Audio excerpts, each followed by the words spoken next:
ನನ್ನ 50 ವರ್ಷದ ರಾಜಕಾರಣದಲ್ಲಿ ಒಂದು ಮನೆ ಬಿಟ್ಟು ಇನ್ನೇನು ಇಟ್ಟಿಲ್ಲ. ಒಂದು ಮನೆಯನ್ನು ಮಾರಿ ಅಲ್ಲಿ ಬಂದಂಥ ಸುಮಾರು 1 ಕೋಟಿ ಹಣವನ್ನು ನಾನು ಅಲ್ಲಿ ಇನ್ವೆಸ್ಟ್ ಮಾಡಿದ್ದೀನಿ. ಸ್ವಂತ ಇದು ಸೇಲ್ ಡೀಡ್. ಇದು ಬೇರೆಯವರಾಗೆ ಬೇರೆ ರೀತಿ ಹೇಳ್ತಾ ಇದ್ದ, ಬರೀ ಮಾತಿನಲ್ಲಿ ಹೇಳ್ತಾ ಇಲ್ಲ. ಇಷ್ಟೆಲ್ಲ ಕಷ್ಟವಿದ್ದು ಮಾಡುವಾಗ ನನಗೆ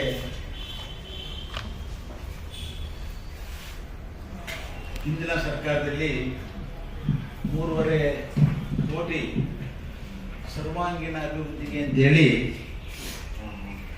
ಅನುದಾನ ಮಂಜೂರಾಗಿದೆ.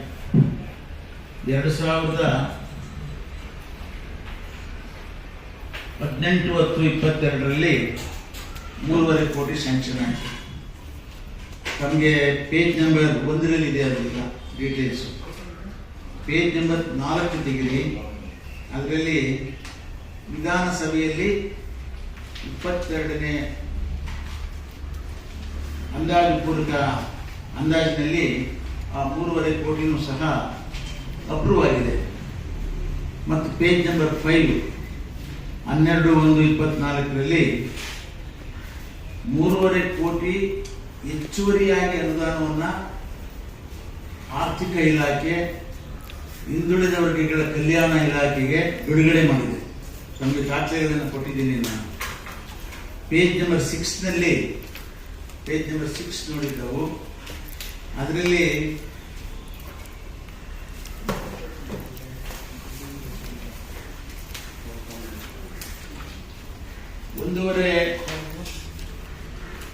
ಎರಡು ಕೋಟಿ 3.5 ಕೋಟಿ 2 ಕೋಟಿ ರಿಲೀಸ್ ಆಯಿತು.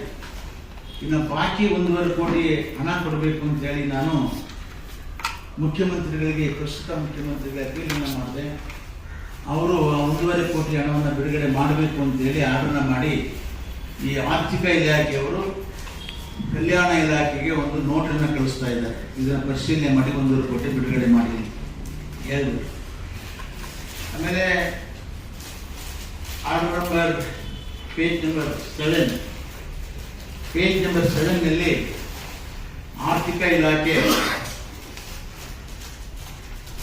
ಪ್ರಸ್ತಾವನೆಯನ್ನು ಪರಿಶೀಲಿಸಲಾಯಿತು. ವಿಶ್ವಗಾಣಿಗರ ಸಮುದಾಯ ಚಾರಿಟಬಲ್ ಟ್ರಸ್ಟ್ ಕ್ಷೇತ್ರ ಬೈಲೇಶ್ವರ ಗಾಣಿಗರ ಮಹಾಸಂಸ್ಥಾನ ಮಠ ಇದರ ಸರ್ವಾಂಗೀಣ ಅಭಿವೃದ್ಧಿಗೆ ಮಂಜೂರಾದ 3.5 ಕೋಟಿ ಅನುದಾನದಲ್ಲಿ ಬಿಡುಗಡೆಗೆ ಬಾಕಿ ಇರುವ 1.5 ಕೋಟಿ ಅನುದಾನವನ್ನು ಬಿಡುಗಡೆ ಮಾಡಲು ಆರ್ಥಿಕ ಇಲಾಖೆ ಸಮ್ಮತಿಸಿದೆ. ಇದನ್ನ ಹಿಂದುಳಿದ ವರ್ಗಗಳ ಕಲ್ಯಾಣ ಇಲಾಖೆಯವರಿಗೆ ಕಡತವನ್ನು ಕಳಿಸ್ಕೊಟ್ಟಿದ್ದಾರೆ. ಅಂದರೆ ಮುಖ್ಯಮಂತ್ರಿ ಅಪ್ರೂವ್ ಮಾಡಿದ್ದಾರೆ, ಆರ್ಥಿಕ ಇಲಾಖೆ ಅಪ್ರೂವ್ ಮಾಡಿದ್ದಾರೆ. ಈಗ ಕಲ್ಯಾಣ ಇಲಾಖೆಗೆ ಅದನ್ನು ಕಳಿಸ್ಕೊಟ್ಟಿದ್ದಾರೆ. ಕಲ್ಯಾಣ ಇಲಾಖೆಯಲ್ಲಿ ಪೇಜ್ ನಂಬರ್ 8ರಲ್ಲಿ ಪ್ರಸ್ತಾವನೆಯನ್ನು ಪರಿಶೀಲಿಸಲಾಯಿತು. ಶಾಸಕನಾಗಿ ಕೆಲಸ ಮಾಡಿದ್ದೇನೆ. ಫೈನಾನ್ಸ್ ಡಿಪಾರ್ಟ್ಮೆಂಟ್ನಲ್ಲಿ ಅಪ್ರೂವ್ ಆದ ಮೇಲೆ ಸರ್ಕಾರದ ಆದೇಶಕ್ಕೆ ಯಾವುದೇ ಮಂತ್ರಿಗಳ ಅನುಮತಿ ಬೇಕಾಗಿಲ್ಲ.